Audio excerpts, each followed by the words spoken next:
현대인의 90%는 저체온이다. 주변에 보면 계절이 바뀔 때마다 감기에 걸리는 사람이 있습니다. 그런가 하면 1년 내내 아프다 소리 한 번 없이 늘 활기찬 사람도 있지요. 또 감기에 걸렸을 때도 하루 이틀 앓다마는 사람이 있는가 하면 일주일이고 보름이고 계속 가는 사람도 있습니다. 이런 차이는 왜 생기는 걸까요? 바로 면역력이 다르기 때문입니다. 건강에 해로운 이물질이 몸에 침입했을 때 그것을 회복하는 힘이 바로 면역력입니다. 여러분, 면역력을 키우고 싶다면 몸부터 따뜻하게 하라는 말 들어보셨나요? 면역력은 체온에 좌우됩니다. 날씨가 추워지면 감기는 물론이고 비염이나 천식, 관절 통증, 저림 등의 증세로 병원을 찾는 환자가 부쩍 늘어납니다. 그뿐만이 아니라 협심증 등의 심혈관계 질환, 고혈압, 뇌졸중, 당뇨를 앓는 환자들도 증세가 더 악화됩니다. 이는 질병과 온도가 얼마나 깊은 관계가 있는지를 보여주는 예지요. 또 어린아이들보다는 노년층에서 면역력 저하로 인한 질병이 많은데 이 역시 체온과 관계가 있습니다. 아이들은 보통 성인보다 체온이 1도가량 높으며 나이가 들수록 체온이 내려갑니다. 나이가 들수록 대사 능력이 떨어져 그 과정에서 생산되는 열이 줄어들기 때문입니다. 우리 몸의 면역 체계는 정상 체온인 36.5도 이상에서 왕성하게 활동하도록 되어 있습니다. 이는 신부 체온 37도 이상을 말합니다. 이 정도의 온도가 유지될 때 체내 화학 반응이 활발하게 일어나고 신진대사도 순조롭게 진행됩니다. 체온이 올라가면 혈관도 확장되어 혈액순환이 정상화되므로 피가 맑아져 질병에 맞서는 힘이 커집니다. 그런데 현대인의 체온은 어떠한가요? 잠시 시간을 내어 자신의 체온을 재보세요. 아마 깜짝 놀라게 될 것입니다. 실제로 체온을 재보면 36.5도인 사람은 거의 없습니다. 대부분이 35도대에 머물고 있습니다. 충격적이게도 근 50년간 현대인의 평균 체온은 1도 정도 낮아진 것으로 나옵니다. 면역력을 높이기 위해서는 36.5도의 정상 체온을 유지하는 게 중요합니다. 몸이 따뜻하면 혈액순환이 잘 되어 혈액 내 노폐물이 쌓이지 않고 혈액이 깨끗하면 각 기관이 제 기능을 발휘할 수 있어 체온도 높아집니다. 혈액과 체온, 이 둘은 실과 바늘처럼 밀접한 관계가 있는 셈이죠. 건강 비결은 멀리 있지 않습니다. 각종 질병에 강한 몸, 면역력이 탄탄한 몸을 만드는 체온 1도의 기적은 누구에게나 가능합니다. 많은 분들이 체온의 중요성을 알고 체온 관리를 통하여 건강을 회복하고 질병을 치료하는 데 도움을 받길 바랍니다. 오늘 소개해드릴 책은 대한민국 피해독 전문 한의사이자 고혈압 전문의인 선재광 원장의 저서 체온 1도의 기적입니다. 1장. 체온이 떨어지면 면역력도 떨어진다. 체온 1도가 떨어지면 면역력 30%가 낮아진다. 의학계에서 최근 놀라운 사실이 밝혀졌다. 체온이 1도 낮아지면 인체 면역력이 30% 떨어지고 체온이 1도 올라가면 면역력이 무려 500%나 높아진다는 점이다. 더불어 현대인의 90% 이상이 정상 체온에 미치지 못하는 저체온 상태라는 점도 드러났다. 바로 이 두 가지를 통해 우리는 그간 해명할 수 없었던 많은 사실을 알게 되었다. 병명을 알 수 없는 통증 환자들이 이토록 많은 이유, 그리고 아무리 약을 먹어도 소용이 없었던 이유가 바로 저체온 때문이었다는 점이다. 체온이 떨어지면 면역력이 떨어져 각종 질병이 발생하며 암 또한 예외가 아니다. 그렇다면 이러한 질병들로부터 벗어날 해법도 이 안에서 찾을 수 있지 않을까? 최근 50년 동안 벌어진 체온 변화. 사람들은 체온에 대해 크게 신경 쓰지 않고 살아간다. 실제 사람들의 체온을 재보면 대부분이 정상에서 1도 정도 낮아져 있으며 35도 초반대도 무척 많다. 심하게는 3도나 낮은 상태로 살아가는 사람도 있다. 손발이 항상 시리고 아랫배가 차가워서 고생하는 여성을 참 많이 볼 수 있는데 이는 대표적인 저체온의 증상이다. 손발은 표면적이 넓기 때문에 열이 쉽게 발산되어 빨리 차가워진다. 그냥 단순한 수족냉증이라고 방치하면 혈액순환 장애로 인해 신진대사 능력이 떨어지고 이것이 지속되면 암이 생기게 된다. 체온이 1도 떨어지면 대사 능력은 12%가량이, 면역력은 30%가량이 저하된다는 연구 결과가 있다. 실제로 정상 체온보다 1도 이상 떨어진 몸속에서는 암이 가장 왕성하게 증식하는 것으로 밝혀졌다. 현대인에게 원인을 알 수 없는 질병이 많아진 것은 이처럼 체온의 갑작스러운 변화와 함께 일어난 일이다. 저체온이 되면 어떤 일이 일어날까? 몸의 온도가 낮아지면 체열을 덜 빼앗기도록 혈관을 수축시킨다. 혈관에 흐르는 피가 많을수록 외부 온도 때문에 열을 더 빼앗기기 때문이다. 혈관이 수축되면 혈류의 속도가 떨어지기 마련이다. 심장에서 나올 때의 동맥혈에는 영양분과 산소가 담겨 있고 심장으로 돌아오는 정맥혈에는 우리 몸의 대사작용에서 나온 찌꺼기와 독소들이 담겨 있다. 그런데 혈류가 느려지면 이런 운반과 수거 작업이 제대로 일어나지 못해 몸이 삐걱거리게 된다. 각 장기가 영양분과 산소를 충분히 공급받지 못해 기능이 떨어지고 노폐물과 독소가 제때 처리되지 못해 곳곳에 쌓인다. 즉, 혈액이 탁해지는 것이다. 혈액이 오염되면 가장 먼저 나타나는 증상이 계속되는 피로감이다. 머리가 늘 묵직하고 종일 개운함을 느낄 수가 없다. 그러다가 점차 얼굴에 김이나 다크서클이 생기고 전신에 아토피나 알레르기 증상이 나타난다. 또 혈액이 탁해져 제대로 흘러가지 못하고 정체되면서 노폐물이 쌓이는데 시간이 지날수록 이 노폐물들이 독소를 뿜어낸다.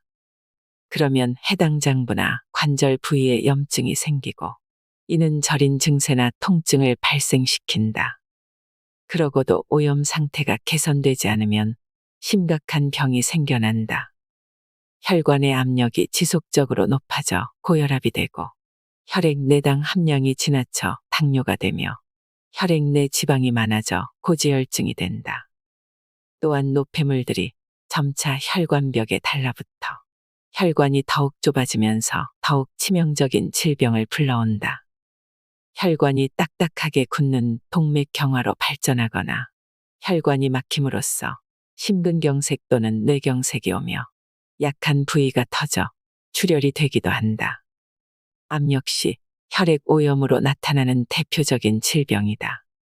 암 환자들의 혈액을 보면 건강한 사람에 비해 탁하고 끈적끈적한 것을 확인할 수 있다. 몸만 따뜻해도 병원 갈 일이 없다. 필자는 그동안 고혈압을 연구하며 청열과 체온 상승으로 혈액순환이 잘 되면 약 없이도 병을 고칠 수 있다는 것을 알게 되었다. 심장이 건강한 혈액을 힘차게 내보내고 그 혈액이 몸속 구석구석까지 영양을 전달하고 찌꺼기들을 잘 배출해낼 때 생명 유지 활동이 활발히 이뤄진다. 혈액순환이 잘 되면 그만큼 면역력이 좋기 때문에 외부에서 이물질이 침입하더라도 몸이 스스로 잘 이겨낸다. 반대로 혈액순환이 잘 되지 않으면 온갖 질병이 생긴다. 그렇기 때문에 현대인의 낮아진 체온 1도를 각종 면역 질환, 고혈압, 당뇨, 암세포가 생기는 이유이자 면역력을 떨어뜨리는 주범으로 주목해야 한다. 몸은 열을 생산하는 발전소다. 우리 몸의 각 장기와 근육, 피부는 끊임없이 열을 생산하는 일종의 발전소라 할 수 있다. 그런데 몸이 만들어내는 열이 필요한 양보다 적거나 몸 밖으로 내보내는 열이 지나치게 많을 경우 체온은 정상보다 낮은 상태에 있게 된다. 예컨대 근육량이 적으면 열 생산량이 적어 저체온이 될 것이다. 그리고 덜어는 체온 조절 중추에 입력된 기준 온도가 낮아 열을 과도하게 배출하는 몸도 있다. 자신은 땀을 많이 흘리고 열이 넘치니 체온이 높을 거라고 말하는 사람들이 있는데 이들도 체온을 재보면 저체온인 경우가 많다. 이런 사람들이 기준 온도가 낮게 책정된 경우다. 그러니까 그 사람의 뇌는 정상 체온이 36.5도가 아니라 35.5도나 35도쯤으로 여기고 있는 셈이다. 기준 온도가 낮기 때문에 체온 조절 중추가 그 온도에 맞추려고 자꾸만 열을 내보내려 하는 것이다. 몸의 온도가 정상보다 낮으면 면역 기능 저하가 수반될 수밖에 없다. 체온이 낮아 혈액순환에 장애가 생김으로써 면역력이 떨어졌는데 면역력이 떨어짐으로써 혈액이 더 탁해져 순환에 더 문제가 발생하고 이는 다시 곳곳에 혈액이 도달하지 못해 몸을 더 차갑게 한다. 몸이 차가워진다는 것은 생명력이 떨어진다는 말이기도 하다. 평소 체온이 36도 미만의 저체온인 사람은 지금은 건강하더라도 나중에 컨디션이 안 좋아지거나 병에 걸릴 위험성이 높다는 것이다. 아침마다 몸이 찌뿌둥한 이유가 있다. 체온은 생명의 시작이자 끝이다. 생명이 있는 모든 것은 열이 있으며 몸이 싸늘하게 식었다는 것은 생명이 사라졌다는 것, 즉 죽음을 뜻한다. 그러므로 체온이 낮아지면 생명력이 그만큼 약해졌다는 의미가 된다. 생명력이 약해지면 손발과 아랫배가 차가워지고 결국 건강에 이상이 생겨 죽음에 이르게 된다. 사람은 어떤 경우에도 체온 36.5도를 유지해야 하는데 체온이 이보다 낮아지는 것은 생명력이 떨어지고 있다는 증거다. 체온이 조금 올라가는 건 오히려 건강에 좋다. 하지만 체온이 낮아지는 것은 건강에 무조건 나쁜 영향을 준다. 정상 체온보다 0.5도만 낮아져도 저체온증이라 하며 수족냉증이나 어깨결림부터 현대인이 가장 두려워하는 암, 고혈압, 당뇨까지 수많은 질병을 부른다. 하루 중 가장 체온이 낮은 때는 체온이 가장 급격히 떨어지는 때는 오전 3시부터 5시까지다. 체온 조절 능력이 저하된 환자나 노령 인구의 사망률이 특히 이 시간대에 많은 것도 이 때문이다. 하루 중 체온이 가장 높은 시간대는 오후 4시에서 7시 사이로 우리 몸은 이때 가장 왕성한 활동력을 보인다. 우리는 1도 이내의 체온 변화로도 몸 상태가 확연히 다른 것을 매일 느낄 수 있다. 아침에 일어났을 때 몸이 찌뿌드드하고 움직임이 둔한 것은 체온이 아직 회복되지 않아 체내 대사가 느려져 있기 때문이다. 그러니 현대인 대부분이 지속적인 저체온 상태에 있다는 것은 이처럼 찌뿌드드한 상태로 매일 살아간다는 뜻이기도 하다. 체온이 낮아지면 피가 탁해진다. 몸이 따뜻하면 혈액이 몸 곳곳을 순조롭게 돌아다니므로 문제가 발생하지 않는다.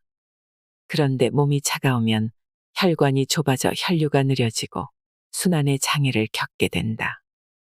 혈액이 제대로 돌지 못하면 다음과 같은 여러 부작용이 발생한다.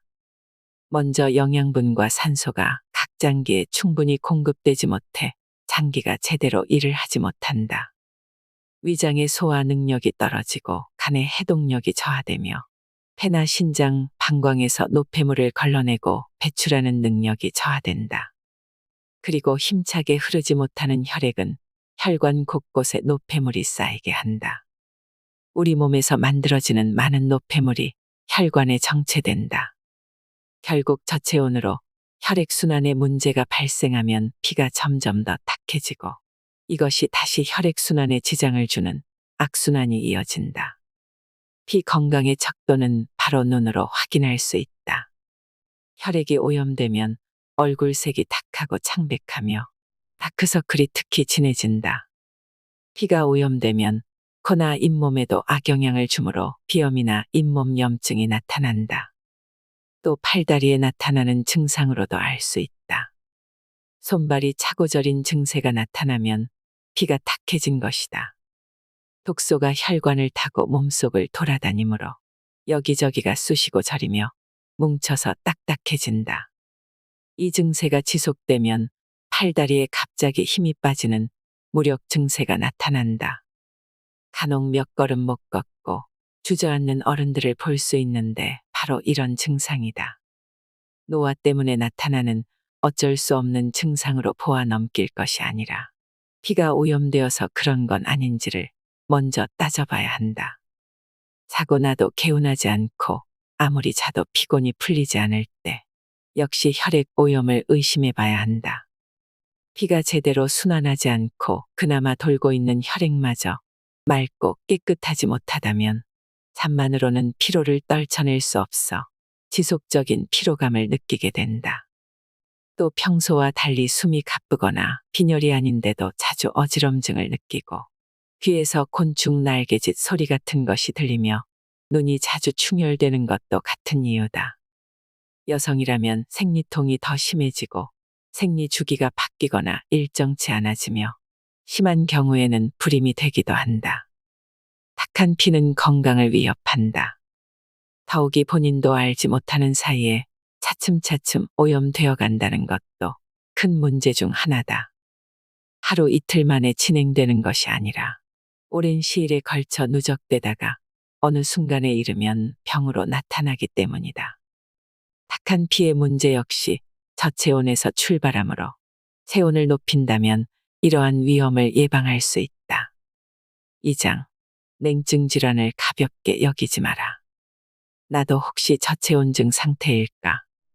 100세 시대라는 말이 일반화되었을 정도로 평균 수명이 크게 늘어났지만 그것을 축복으로 여기지 못하는 사람도 많다.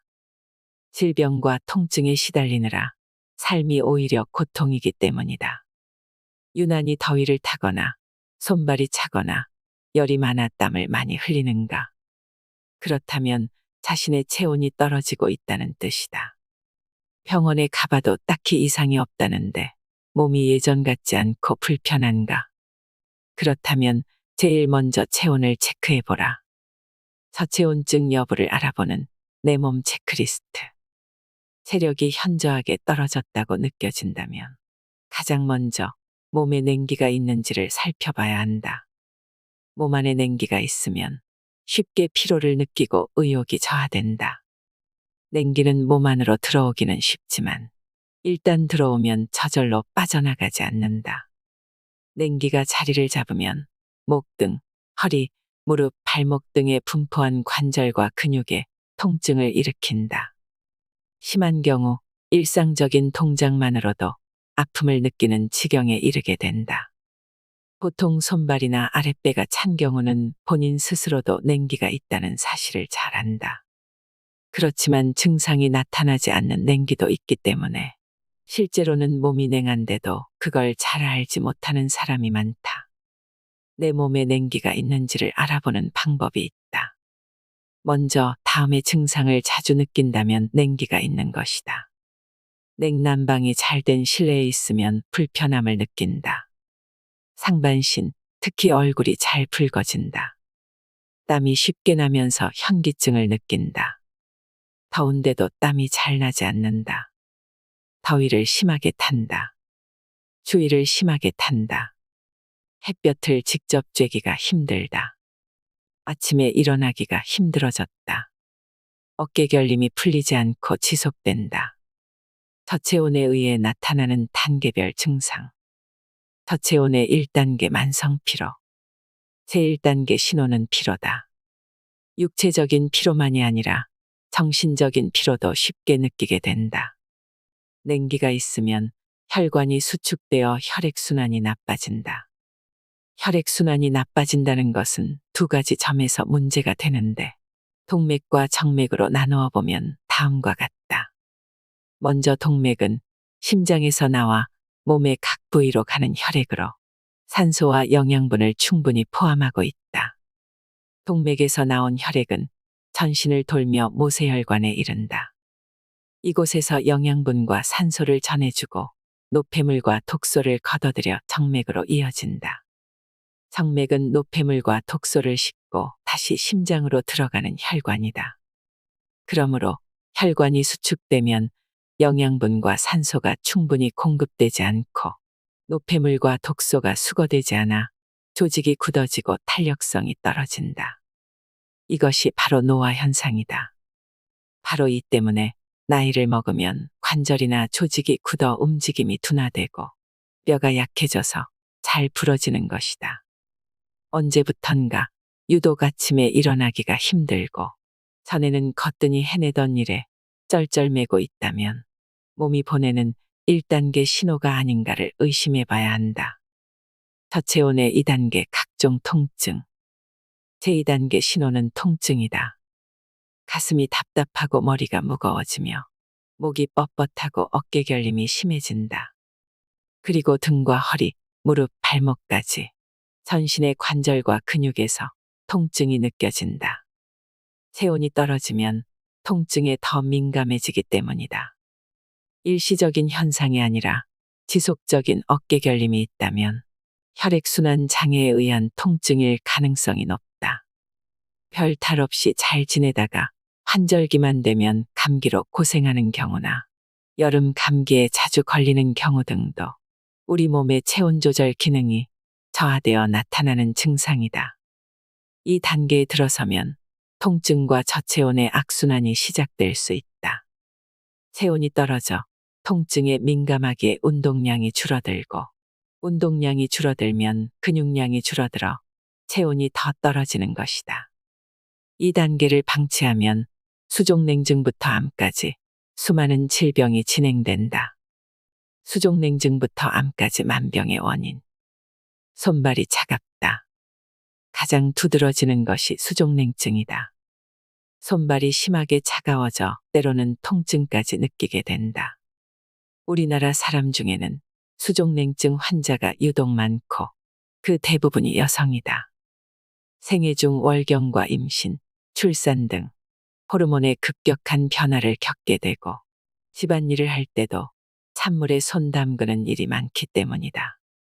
이처럼 일상적이어서 그런지 대부분이 별것 아니라고 지나치곤 한다. 하지만 수족냉증은 더 진행되면 염증과 궤양이 발생하고 심한 경우는 괴사가 나타나 손발을 절단해야 하는 치명적인 병이다. 수족냉증의 근본적인 원인은 낮은 체온이다. 저체온으로 혈관이 수축되기 때문에 말초혈관까지 혈액이 충분히 도달하지 못하는 것이다. 손과 발은 심장으로부터 상대적으로 먼 부위이므로 혈액을 공급받는 데 불리할 수밖에 없다. 근래에는 과도한 스트레스로 인한 체온 저하 탓에 수족냉증 환자가 더 늘어나고 있다. 손발이 차가운 것을 단순히 불편하다고만 생각할 것이 아니라 근본적인 치료를 할 필요가 있다. 여기저기 쑤시고 아프다. 통증은 기혈의 흐름이 막혔음을 알리는 몸의 신호다. 몸에 냉기가 들어와 혈관이 수축하면 혈액순환이 나빠지고 기혈의 순환장애가 생기면서 통증이 발생한다. 예를 들어 두통은 주로 열기가 아래로 내려가지 못해서 발생한다. 열기는 위로 올라가는 습성이 있으므로 하반신이 따뜻하고 상반신이 차면 하반신의 열이 위로 잘 올라가 기혈의 순환이 순조롭게 이뤄진다. 그렇지만 상반신이 따뜻하고 하반신이 차면 이미 위로 올라간 열기가 아래로 내려가지는 않기 때문에 순환장애가 일어나 두통을 유발하는 것이다. 혈액순환의 장애가 일어나 말단 부위까지 혈액이 도달하지 않기 때문에 그 부위가 점차 냉해지고 심할 경우 관절 부위로 진행되어 통증을 유발하는 것이다. 이와 같은 순환장애가 발생하는 원인은 육체적, 정신적 스트레스, 과식 습관, 운동 부족 등에서 찾을 수 있다. 혈관에 문제가 생긴다. 예컨대 흔히 심장마비라고 부르는 심근경색은 혈관 안에 쌓인 노폐물들이 관상동맥을 막기 때문에 일어난다.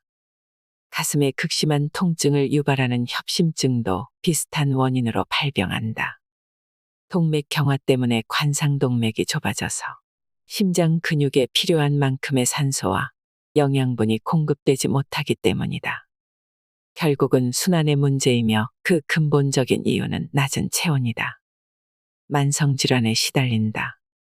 당뇨와 고혈압 역시 저체온으로 인해 오염된 피가 유발하는 병이다. 겨울이 되면 당뇨 환자가 급증하는 데서도 알 수 있듯이 당뇨 역시 체온이 낮아져 신진대사가 원활해지지 못함으로써 발병한다. 당뇨는 당대사에 관여하는 호르몬인 인슐린에 문제가 생긴 질병이다. 혈액에 과도하게 남아있는 당은 혈액을 끈끈하게 하여 순환장애를 일으킨다. 고혈압은 말 그대로 혈압이 정상치보다 높다는 뜻이다. 혈압은 무슨 이유로 높아지는 것일까? 혈액순환이 원활하게 이루어진다면 정상적인 압력으로도 우리 몸에서 필요로 하는 혈액을 충분히 공급할 수 있다. 그러나 혈액순환이 방해를 받는다면 심장은 혈액을 제대로 공급하기 위하여 평상시보다 높은 압력으로 내보내야만 한다. 이것이 혈압이 올라가는 간단한 이유이며 흐름을 방해하는 주된 요인은 바로 저체온이다. 체온이 떨어지면 혈관이 수축되므로 심장이 더 강한 힘으로 혈액을 내보내야 하기 때문이다. 당뇨나 고혈압에 의해서 혈행이 지체되면 혈액 속에 노폐물이 쌓이게 된다. 혈관의 가장 안쪽에 있는 내피세포가 손상되거나 염증이 일어나고 노폐물이 쌓여 석회화가 진행되면 혈관이 더욱 좁아진다. 이런 과정은 서서히 진행되지만 일단 증상이 발병하면 치명적인 경우가 많다. 면역이 떨어지면 암세포를 막을 수 없다. 오염된 피로 인한 질병 중 빼놓을 수 없는 것이 암이다. 먹는 것, 마시는 것, 숨쉬는 환경, 활동량 등이 너무나 달라졌다. 그래서 몸이 제대로 따라오지 못해 생기는 병이 암이라고도 할 수 있다. 예를 들어 자동차는 현대 생활의 필수품이다. 자동차를 이용함으로써 우리는 훨씬 덜 움직이게 된다. 그리고 대기 중이나 도로의 각종 오염물질을 방출하므로 숨을 쉴 때 우리가 이를 들이마시게 된다. 결국 우리는 그만큼 근육량이 적어져 체온을 높일 기회는 잃어가는 대신 오염물질을 더 많이 받아들이게 되었다. 우리 몸에는 정교한 청소 시스템이 있어서 몸속 독소와 노폐물을 계속해서 씻어낸다. 하지만 몸이 처리할 수 있는 용량은 기껏해야 한 바가지 정도인데 우리는 한 트럭 정도의 쓰레기를 쌓아가며 살고 있다. 쓰레기를 한 곳으로 모아놓은 것이 암이다. 면역력이 떨어지면 암세포를 막을 힘이 없어져 자리를 내주게 된다. 면역력이 떨어지는 가장 큰 이유는 저체온이다. 체온이 계속해서 떨어져 35도 이하가 되면 암세포를 이겨내기가 더욱 힘들어진다. 35도는 암세포가 증식하는데 가장 좋은 온도이기 때문이다. 잦은 기침은 폐가 냉하다는 신호다. 폐는 사실상 면역력의 방패 역할을 담당한다. 한방에서 폐는 면역력을 높여주는 대표적인 장기 중 하나로 본다. 체온을 조절하는 체온 중추 역할을 하는 까닭에 바깥 온도 때문에 속수무책으로 떨어지는 체온을 높이려면 면역력 방패인 폐부터 지켜야 한다. 기관지가 안 좋은 사람들은 감기나 기침을 항상 달고 산다. 을에 감기에 걸리면 기침을 한다고 생각해 대수롭지 않게 넘기곤 한다. 하지만 겨울철에는 잦은 기침이 동반되는 감기 증상도 절대 가볍게 넘기면 안 된다. 왜냐하면 단순한 감기가 아니라 폐질환일 수도 있기 때문이다. 폐질환은 폐의 기능이 20%까지 떨어질 때까지 아무런 증상이 없다. 감기와 폐렴을 초기 증상만으로는 구별하기가 어렵다. 문제는 감기가 폐렴으로 발전할 때까지 자각하는 것도 어렵다는 거다. 그래서 무엇보다 평소에 폐를 튼튼하게 관리하는 게 중요하다. 365일 마시는 물부터 따뜻하게. 아침에 마시는 한 잔의 찬물은 마실 땐 잠시 속이 시원하지만 일단 37도의 위나 장에 들어가면 위경련, 복통, 설사 등 여러 문제를 발생시킨다. 차가운 물은 인체에 많은 부담을 주며 면역에도 가장 큰 적이다. 한의학에서는 몸이 차거나 기온이 찬 상태에서 찬 음식을 먹으면 폐를 상하고 면역력을 저하시켜 만병이 생길 수 있다고 경고한다.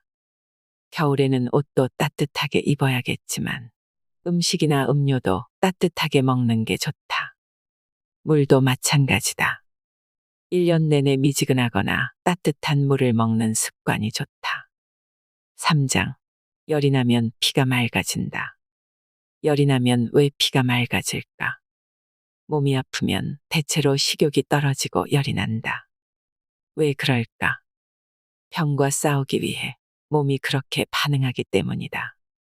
음식을 먹으면 소화시키기 위해 에너지를 많이 써야 하기에 체온이 떨어지면 물론 그 대사 과정에서 노폐물이 생겨난다. 그래서 이를 막기 위해 식욕 부진을 일으키는 것이다. 그리고 열이 나는 것은 면역 체계의 활동성을 높여 체내 노폐물을 태우기 위해서다. 여기에서 알 수 있듯이 열이 나면 몸속 노폐물이 연소되어 피가 맑아진다. 열이 나면 혈액순환이 잘 된다. 열이 나면 우리 몸의 체온 조절 중추는 열을 식히기 위해 혈관을 확장시킨다. 혈관이 확장되면 혈행이 빨라져 영양분이 장기 곳곳으로 충분히 공급된다. 체온이 높아 혈액순환이 잘 되면 체내의 신진대사가 원활하고 자연 치유력이 충분히 발휘되므로 세균이나 질병이 쉽게 넘보지 못하는 몸이 된다. 그러므로 감기에 걸렸을 때 열이 난다고 해열제를 먹을 것이 아니라 몸이 잘 싸우고 있구나 하고 지켜봐 주어야 한다. 어느 정도 견딜 수 있는 수준이라면 반신욕이나 족욕을 함으로써 몸이 열을 내는 것을 도와주고 심신을 이완시키는 것도 좋은 방법이다. 몸을 데워 땀을 흘리면 축적된 피로 물질이 땀과 함께 배출되므로 혈액이 맑아진다. 그 외에도 일상생활에서 피를 맑게 하는 습관을 들이는 것이 좋다. 피를 맑게 하는 습관. 하루 한 번 반신욕을 한다. 반신욕은 피로를 회복시키고 혈액순환을 촉진하는 효과가 있다. 따라서 혈전이 생기는 것을 방지하여 피를 맑게 하는 데 도움이 된다. 숙면을 취한다. 사람이 잠을 자는 동안에는 백혈구가 왕성하게 활동하면서 몸 안에 있는 혈전 유발 물질이나 균들을 제거한다. 따라서 잠을 푹 자는 것은 피를 맑게 하는 천연의 치료제다. 스트레스를 해소한다. 우리 몸은 스트레스를 받으면 아드레날린이라는 호르몬을 분비한다. 이 호르몬은 혈중의 포도당이나 콜레스테롤, 지방산을 증가시켜 동맥경화나 혈전 형성의 위험을 높인다. 매일 가벼운 운동을 한다. 운동을 하면 혈액순환이 촉진되고 체온이 올라간다. 체온이 올라가면 지방과 당류를 비롯한 혈액 내 잉여물과 노폐물이 연소되면서 피가 깨끗해진다. 담배를 피우지 않는다. 담배가 피를 오염시키는 주된 이유는 담배 연기에 들어있는 일산화탄소 때문이다. 일산화탄소는 혈액 속의 헤모글로빈이 산소를 운반할 수 없게 한다. 그러면 몸의 산소가 부족해지고 신진대사에 지장이 초래된다. 햇빛을 보며 걷기는 혈압과 혈당치를 낮춘다. 햇빛을 보며 걷기는 혈압과 혈당치, 혈중 콜레스테롤 수치를 낮추고 심폐기능을 높인다. 따로 운동할 시간을 내기 어렵다면 차를 타기보다 걷고 에스컬레이터보다 계단을 이용하는 습관을 들인다. 섬유질을 충분히 섭취한다. 섬유질이 부족하면 변비에 걸리기 쉽다. 변비가 있으면 배변 시 힘을 주게 되므로 혈압이 오르기 쉽고 배변이 원활하지 않아 몸의 독소가 잔존하게 된다. 3장. 열이 나면 피가 맑아진다. 당뇨는 추위에 대한 신체 반응이다. 당뇨병이 발생하는 메커니즘, 피를 탁하게 만든다. 당뇨는 추위에 대한 신체 반응이다. 당뇨는 왜 추운 지역에서 더 잘 발생할까? 그리고 왜 여름보다 겨울에 당뇨 환자가 더 많아질까? 당은 에너지의 근원이다. 당분은 음식물을 통해 흡수되어 간과 근육, 지방 등에 저장되었다가 몸이 필요로 할 때 분해되어 혈액 속으로 들어와 필요한 곳으로 이동한다. 그런데 몸이 차가워 자율신경이 균형을 잃으면 당대사에 문제가 발생하게 된다. 즉, 당뇨 역시 근본적으로는 낮은 체온에서 출발한다. 당뇨병 진단이 내려지면 인슐린 주사나 혈당 강화제, 그리고 운동과 식이요법을 병행하여 치료를 진행한다. 하지만 보다 근본적인 치료를 위해서는 몸을 따뜻하게 하는 것이 우선이다. 체온이 상승하면 체내 화학적 반응이 활발해져 인슐린 분비와 대사 작용도 제자리를 찾아갈 수 있다. 몸이 차면 혈관도 좁아진다. 혈압약만이 해결책일까? 우리나라 고혈압 환자는 현재 700만 명을 훌쩍 넘어 인구 10명당 1명꼴로 집계되고 있다. 이들은 매일 혈압약을 먹으면서 수시로 혈압을 체크하고 수치에 대한 강박증을 느끼며 살아간다. 하지만 필자는 현재 정상 혈압이라고 제시되는 기준이 과연 타당한가에 대해 의문을 제기하고 싶다. 의료계에서도 이에 대해 논란이 지속되고 있다. 필자는 고혈압 환자가 점점 늘어나는 가장 큰 이유가 고혈압을 진단하는 절대 수치의 폭이 점점 커지고 의사들이 그 수치에만 의존해 진단을 내리기 때문이라고 본다. 이에 따르면 50대 이후부터는 모든 사람이 혈압약을 먹어야 한다는 결론이 나온다. 혈압은 자율신경계가 관장하는 영역이다. 연령이나 생활습관, 음식의 내용 등 주변 상황에 따라 오르내리면서 인체의 항상성을 유지시켜준다. 지역과 인종 등 사람마다 살아가는 환경이 다르기 때문에 적정한 혈압의 범위도 저마다 다를 수밖에 없다. 그럼에도 현대의학에서는 절대 수치를 정해놓고 이를 벗어나면 고혈압 환자로 분류해 강제로 혈압을 낮추도록 약을 처방한다. 문제는 그 수치를 유지하기 위해서는 약을 계속 먹어야 한다는 것이다. 당연히 자율신경계가 혼란을 느낄 수밖에 없고 혈압을 조절하는 능력을 점차 상실할 수밖에 없다. 그래서 필자는 혈압약을 끊어야 고혈압이 낫는다고 강력히 주장해왔다. 암과 당뇨가 그랬듯이 고혈압도 마찬가지다. 잘못된 식습관과 운동 부족이 오랜 시간 누적되어 나타나지만 한편으로는 인체가 스트레스 상황에 대처하는 자연스러운 방편이기도 하다는 뜻이다. 혈압의 경우 교감신경의 긴장에 주목해야 한다. 교감신경이 긴장하면 혈관이 수축되므로 같은 양의 혈액을 공급하기 위해서 압력이 높아진 것이다. 이럴 때 교감신경이 왜 긴장했는가를 따지지 않고 인위적으로 혈압을 내리면 어떤 일이 일어나겠는가. 당장의 수치는 정상으로 돌려놨지만 원인은 제거되지 않았으므로 이 임시방편의 쳇바퀴는 사는 동안 계속해서 돌려야만 한다. 고혈압 약보다는 몸을 믿어라. 고혈압을 대할 때 우리가 중점을 두어야 하는 사실은 혈압이 올라야 할 이유가 있다고 몸이 판단했다는 점이다. 스트레스가 심해서건 순간적으로 화가 치밀어서건 무절제한 식습관 때문이건 간에 압력을 높이지 않으면 각 장부가 필요로 하는 혈액을 제대로 공급하지 못하리라고 몸이 판단했다는 얘기다. 그런데도 교과서적인 수치에 벗어난다고 하여 약물을 써서 강제로 내렸다가는 더 엄청난 뒷감당을 해야 한다. 뇌로 가는 혈액이 부족해질 수도 있고 몸 어느 곳 말초신경까지 혈액이 도달하지 못하는 일이 발생할 수도 있기 때문이다.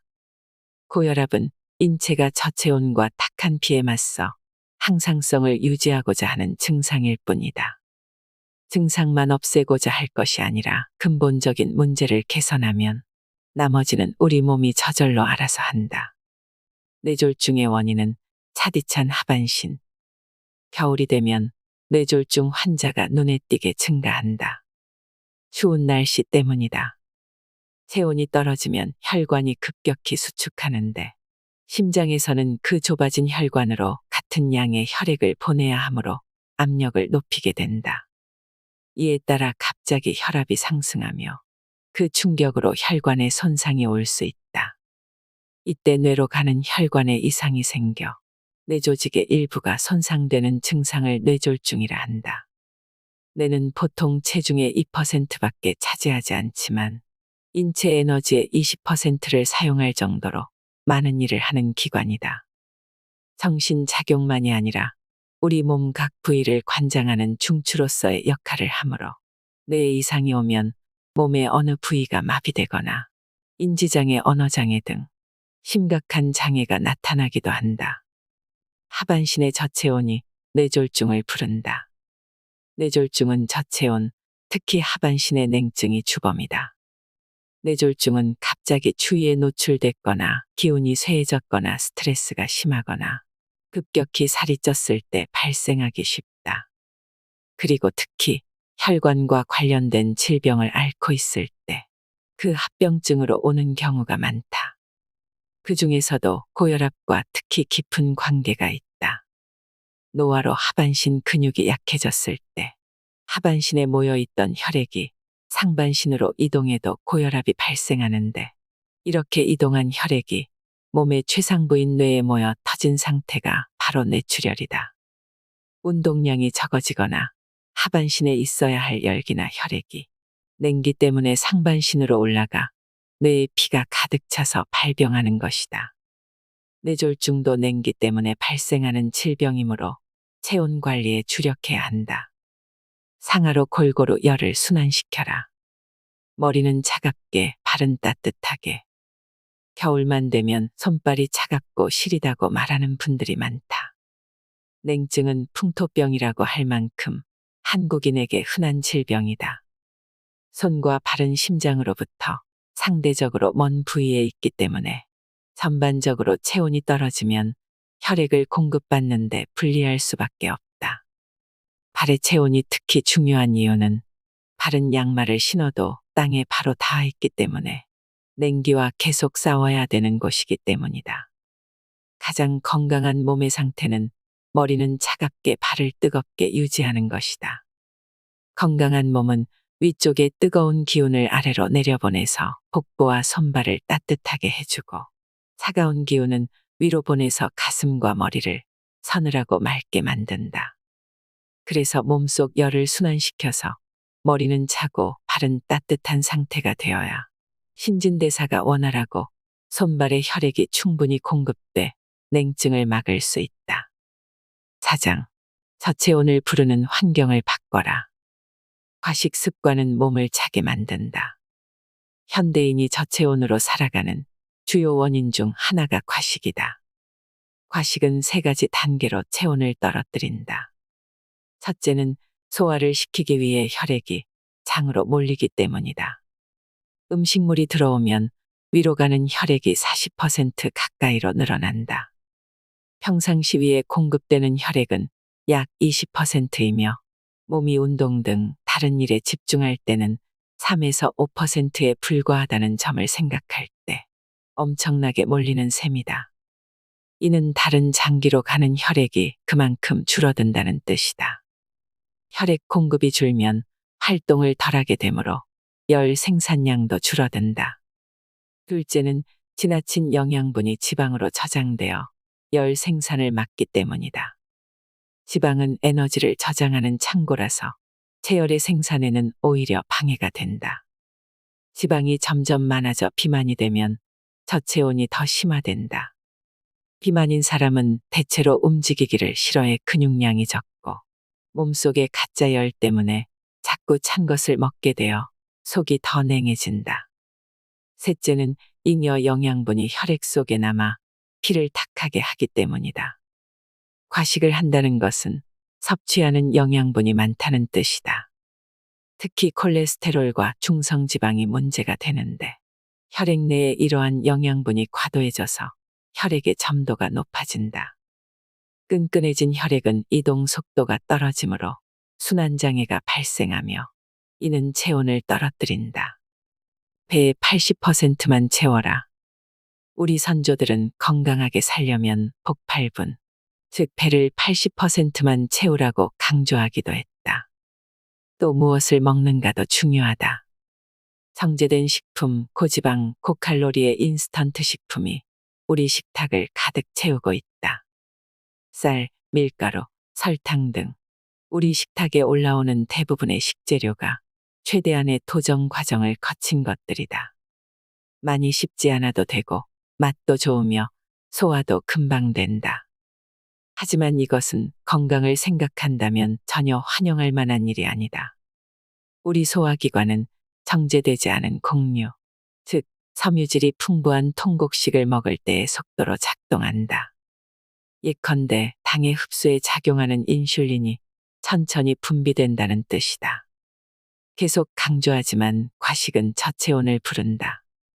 음식물을 소화시키기 위해 혈액이 위장으로 몰리는 대신 열을 생산하는 뇌나 근육으로 가는 혈액량이 줄어들기 때문이다. 그래서 새는 알을 품을 때 2에서 3주 동안 굶는 것으로 알려져 있다. 부화하는 데 열을 집중하기 위해서다. 이는 체열을 생산하려면 적게 먹거나 아주 먹지 않는 편이 좋다는 것을 말해준다. 간이 단식으로 독소를 빼내자. 단식을 하면 체온이 상승하여 몸속 독소가 배출되고 혈액이 맑아져 면역력이 높아진다. 사실 우리는 몸속에서 배출되는 독소를 매일 경험하고 있다. 아침에 잠자리에서 일어났을 때 눈곱이 끼고 입냄새가 심해지는 현상이 바로 그것이다. 잠을 자느라 아무것도 먹지 않았기에 그 시간 동안은 단식을 한 셈이다. 음식물이 들어오지 않으면 우리 몸에서는 배설기관이 활발하게 움직인다.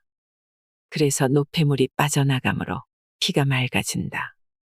단식을 하는 요령은 사람마다 다를 것이다.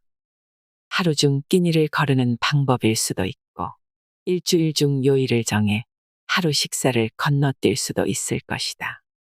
다만 이때에도 물은 충분히 마셔주어야 한다. 5장. 냉증 잡고 면역력 높이는 청열 습관. 발의 온도를 높여서 몸속 열을 순환시켜라. 발의 체온을 올려서 열을 순환시키려면 어떻게 해야 될까? 차가운 기운은 올려주고 뜨거운 기운은 내려줘서 체온을 유지하는 방법을 만나보자. 하루 2분. 손과 발의 열을 높여라. 우리 몸의 냉기를 없애고 체온을 올리면 수족 냉증뿐만 아니라 암, 고혈압, 당뇨를 완화하는 데 도움이 된다. 하루 2분. 손과 별의 열을 높여 체온을 상승시키는 운동법을 알아보자. 전신 체조는 혈액순환을 촉진시키고 체온을 상승시켜 몸 안에 독소를 배출하는 효과가 있다. 머리, 손, 손가락, 손바닥 순서로 진행하는 것이 중요하다. 곤지곤지할 때 손바닥의 3분의 1 지점 가운데 노궁혈을 콕콕 찌르는데 노궁혈을 지압해주면 심장 기능을 개선하고 피로회복에 좋고 혈액순환에 좋다. 특히 발바닥은 인체에서 가장 낮은 곳의 혈로 냉하기 쉬운 곳이다. 장의 기능을 활성화시키는 최고의 혈자리, 용천혈만 매일 자극해도 냉증과 혈액순환 장애가 생기지 않는다. 곤지곤지와 똑같은 방법으로 발바닥에 있는 용천혈을 눌러 지압을 해주면 신장의 기능이 좋아져 기혈의 흐름이 촉진되고 체온 1도를 올리는 데 효과적이다. 도리도리, 머리의 혈액 순환을 촉진하는 최고의 운동법이다. 잼잼, 양손가락을 쥐었다 폈다 하는 동작, 손의 경략을 소통하는 운동법이다. 혈액순환에 가장 중요한 혈을 자극해 심장 혈액순환에 좋은 운동이다. 의자에 앉아서 무릎을 폈다 구부렸다 하는 동작을 반복해도 좋다. 곤지곤지, 손바닥을 펴고 오른손 검지를 왼쪽 손바닥에 반복해서 닿게 하는 동작이다. 곤지곤지 할 때 손바닥의 지압점인 노궁혈 자리를 누른다. 발바닥 박수. 곤지곤지와 똑같은 방법으로 발바닥에 있는 용천혈을 눌러 지압을 해준다. 족욕, 반신욕을 가까이 하라. 현대인이 저체온증에 시달리게 된 요인 중에 하나가 목욕 문화의 변화다. 가정마다 욕조가 생기면서 동네 목욕탕에 가서 따뜻한 물에 몸을 푹 담그는 일이 없어지고 대부분 짧은 샤워로 대신하게 되었기 때문이다. 아쉽게도 샤워만으로는 체온을 올릴 수 없다. 따뜻한 물에 몸을 담그고 있으면 체온이 올라가면서 온몸의 털구멍과 땀샘이 열려 몸 안의 노폐물과 남아도는 수분이 원활하게 배출된다. 이와 함께 자연스럽게 인체의 수압이 균형을 잃어 혈액과 림프에게 흐름이 개선된다. 그러면 신선한 산소와 영양분이 몸 안 구석구석까지 제대로 흐르게 된다. 또한 신장의 효율도 좋아지고 배뇨량도 늘어나 수독이 배출되기 때문에 부종이 가라앉는 데에도 도움을 준다. 입욕을 하면 탕 안에서는 부력이 작용해 체중이 평소의 10분의 1 이하가 된다. 근육과 관절에 가해지는 압력이 그만큼 줄어들기 때문에 평소 근육에서 느껴지던 통증을 가라앉히는 치료 효과까지 얻을 수 있다. 또한 부교감 신경이 작용해 뇌에서 좋은 파장인 알파파를 배출하게 된다. 목욕을 하고 나면 긴장이 풀리고 기분이 좋아지는 것도 바로 이 뇌의 알파파가 인체에 작용하는 결과다.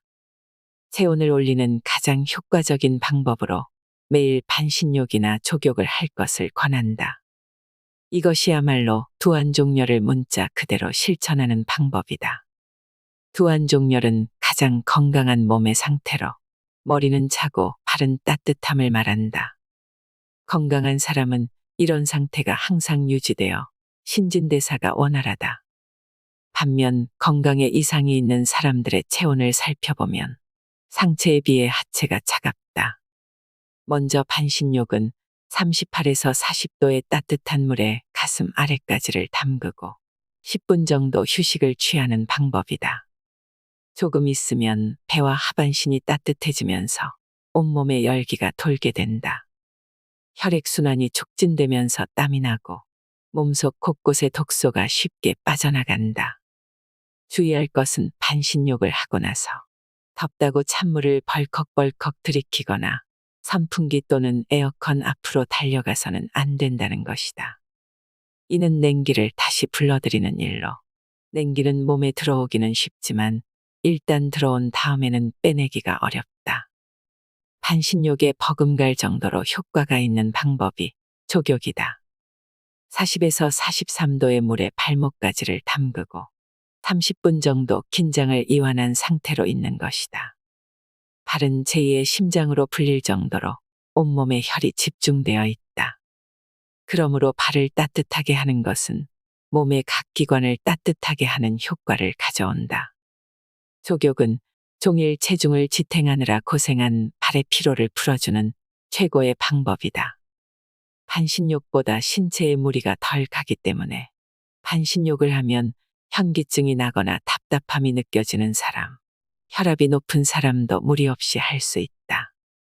물이 식으면 따뜻한 물을 더 부어 온도를 맞춰주고 허브나 약초 등을 가미하면 추가적인 효과도 얻을 수 있다.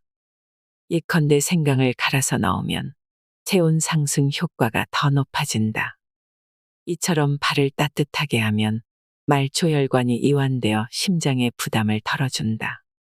경증의 심부전증 환자, 즉 심장의 이완과 수축 기능이 떨어져 문제를 겪는 환자들을 대상으로 한 실험에서 손발을 따뜻하게 했더니 숨이 차거나 가슴이 답답한 증상이 줄었다고 한다. 팔과 다리의 혈관이 확장되어 혈행이 원활해짐으로써 심장의 부담이 줄었음을 알 수 있다. 잠자리에 들기 1시간에서 30분 전에 하면 숙면을 취할 수 있으므로 더욱 이롭다. 체온이 상승하면 많은 병들이 개선되는 실제 임상 사례가 방송으로 나가면서 많은 분들이 체온의 중요성을 알게 되었습니다. 체온이 상승하면 면역력이 증가되니 질병이 예방되고 난치병도 치유되는 길이 생깁니다. 모든 질병을 예방하고 치유하는 방법을 외부에서 찾을 것이 아니라 내부에서 찾아야 합니다.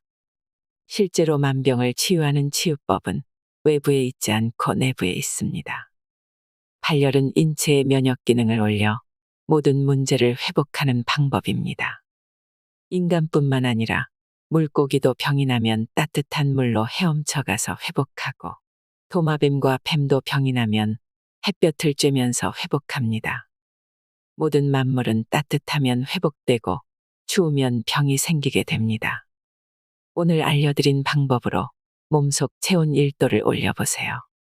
이상으로 인생의 품격이었습니다. 하루하루 당신의 품격이 더 빛나길 바랍니다.